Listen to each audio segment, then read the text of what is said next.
Peer pressure. Everybody heard about it. Everybody want to try it. You have the friends who are here to tell you, oh man, it won't hurt. Just take a little sip. Man, just hit the blunt twice. Just do this, just do that. Being, exposed to it more and more makes it easier to do. It is an issue almost every teenager has dealt with in one way or another. I think even the kids that aren't doing it know about it. They know where to go to get different things, or they know, what people are doing. But a topic they will rarely speak openly about with adults.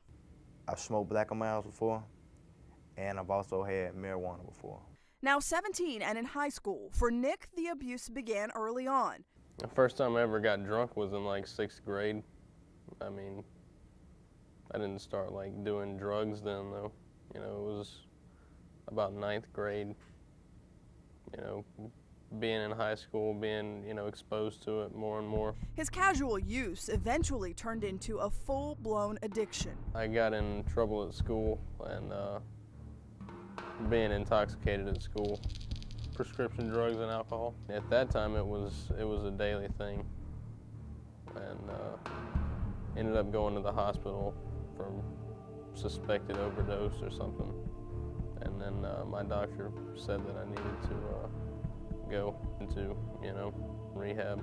Sean Hannon with Safe Harbor worked to rehabilitate Nick and his family, but only after a 30-day inpatient program failed. He's an at-risk youth, definitely, because he's learned what it meant to check out and to disappear from life, really. Hannon says that's the #1 reason he sees teenagers using drugs. They want to get away. And the most popular tool they turn to, you may use, but they abuse. You'd be surprised how popular the medicine cabinet is for people coming into your home, whether it's a teenager visiting or a housekeeper or a mover or a handyman.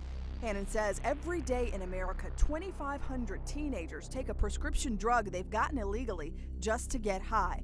Bucking that trend for Nick meant reordering his life, new friends, and a new school.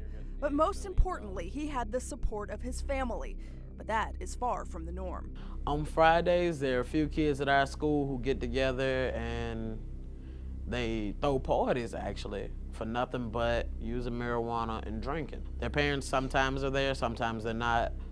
With the few that I know of, their parents are normally there, and their parents partake in these parties also. We have families that come to us that the parents honestly need more help than the child does. And that's just honestly the truth. Hannon says if you think there's such thing as a drug crowd, you're wrong. There's no longer a delineation between the so-called good crowd and the bad, and even some of the highest achieving students are abusing drugs. We've, as a society, learned how to be functioning alcoholics or functioning drug users.